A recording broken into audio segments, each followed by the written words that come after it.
5, 4, 3, 2, 1. You're live with Neve.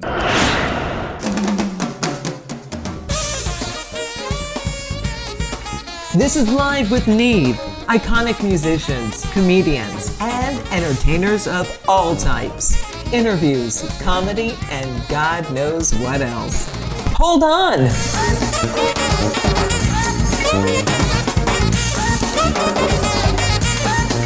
Hi everybody, Live with Neve. I'm here with Andre Chumley, Frank Zappa, Project Object, many other things. I'll let him introduce himself. His reputation speaks for itself.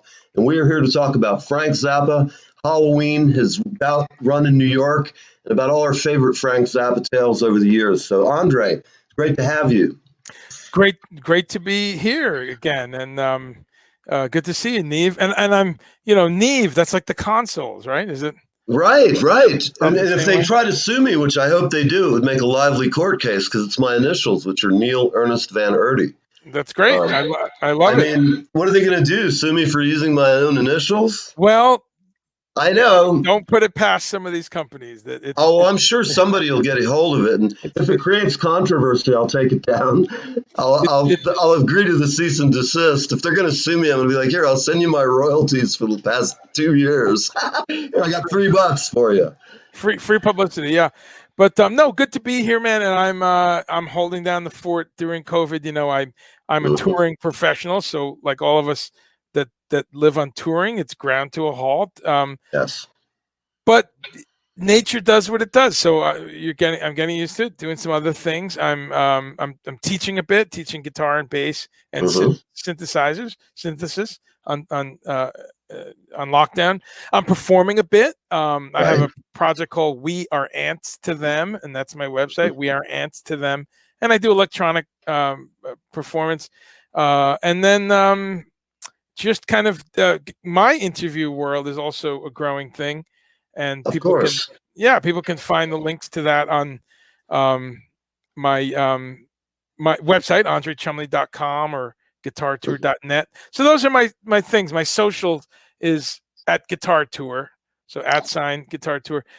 So I'm doing a lot of stuff. I interviewed recently Michael Shreve from Santana. Great. Pat Mastelotto from King Crimson. Oh man, Pat's amazing. Yeah, one from both Tony. Great, just tremendous drummers. Oh, amazing! I love drummers. I'm a closet drummer. I'm a frustrated percussionist. But interview with Steve Hunter is the most recent one I put up. Excellent. And so I know this is one of your. Should I talk about one of my favorite Halloween songs? Yes, absolutely. Does it matter? So which brings to mind so Steve Hunter, for those of you who don't know, is not a household name as much as he should be, but I think one of the most important guitarists in American rock and roll for the following reasons. He played with Mitch Ryder's Detroit, right, on a bunch of that cool early stuff. What a great way to grow up. Yeah, but he grew up in Detroit, but his or lived in Detroit then. His good friends in the late 60s, early 70s included the original Alice Cooper band. Yes. They used to come and watch him play with Mitch Ryder. So that's important because they're watching this guy going, Michael Bruce, take some notes here, Glenn Buxton. And because they stayed good friends. And when Alice Cooper, when that band broke up and Alice Cooper did his very first albums just under Alice Cooper, Steve Hunter played on the first few records. Yes. Goes to Hell, Welcome to My Nightmare, Lace. Right. Tremendous albums that came out in that. I remember buying them with my paper route money, heading down to Sam Goody's, coming back with a bunch of albums and listening to that stuff and going, wow, this is cool. So that's one of my favorite Halloween tracks.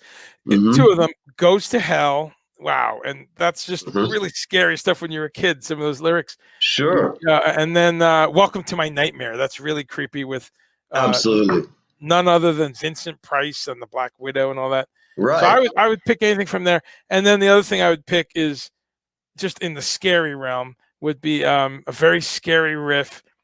Frankenstein. What a you got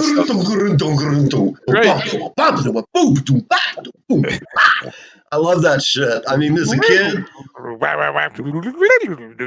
Yeah, it's down, down, down, down, down, down. I mean, I just love the whole. I learned to play that when I was probably 13 or something. And like, I'd sit at home terrorizing the neighbors and my parents, and Sure. they're like, "Well, we kind of know where he is." Yeah, right. That's true.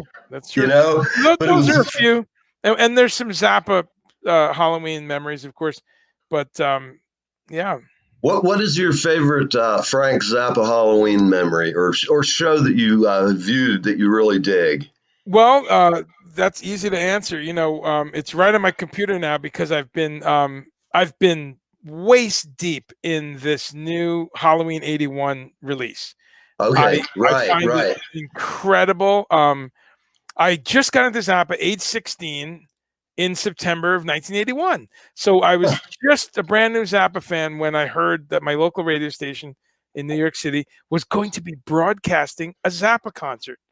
I couldn't believe it. Midnight, I got my blank tapes. I had WNEW tuned in, and it was also simulcast on something quite wonderful that I had no access to called MTV.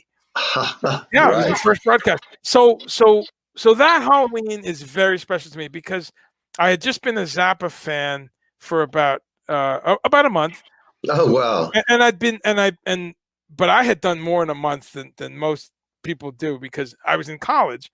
Right. And what I would do was anyone I met. And in college, what are you doing as a freshman? You're smoking weed and smoking weed, chasing around the girls, you're going hanging with your friends, playing music. That's it. You're going to keg parties and stuff like that. Right. So anywhere I went, I'd bring up Zappa. I was obsessed immediately. I couldn't believe, and I had a lot of diverse music taste at 16. I knew about Isaac Hayes. I knew about reggae. I knew about disco and Chuck Mangione and Right. I knew a lot of diverse rock and roll. Sure. Cult and XTC, and I already knew. Oh man, we would have got along. We'd have been hanging out, buddy. Yeah. With the music thing. I'd have been like, "Hey, this guy's into XTC or or Zappa." I mean, and to be into XTC by 1980, 81, early on. So I loved a lot of new wave, a lot of hard rock, right? Called Queen, Ted Nugent, AC/DC. I liked all kinds of stuff. Soul music, funk, everything. So Zappa comes along, and my ears were ready for it because it was all over the place. Right. So anywhere I would go, a keg party or just hanging with some friends, I would bring it up. Zappa, you've heard of Frank Zappa? And every so often someone would say, "Oh yeah, I have one of his records." "You do? Which one?" And they'd say, "Well, it's called Waka Jawaka." "I've never heard of that. Can I can I tape that?" I was 16, right. It was like that was the way it was. People before these days where we just got ripped off 99 cent a song payment for us. We had these glorious records with great artwork, and like Frank Zappa, think about his claymation. That's that was, and those records were about 99 cents per song. 10, 12 songs. They were about $12, $15. But the commission for them was a little better than nowadays. Absolutely, it was a trade off. You had a booklet to look at if you're lucky, or some stuff to. That's a whole other discussion. But so I had this really good collection of Zappa. Here comes Halloween. He's on the radio, and I'll never forget it because it was my first time hearing him in real time, like playing. Right. So I was listening to it the other day, and I got quite emotional because I realized that first solo on the one that went on the air was the second show, and they opened with Black Napkins, and that was my first time hearing Frank Zappa. That wasn't a recording, It was, you were in real time. No one else on earth had heard it. They're all hearing it at the same time you are. So I'll never forget that.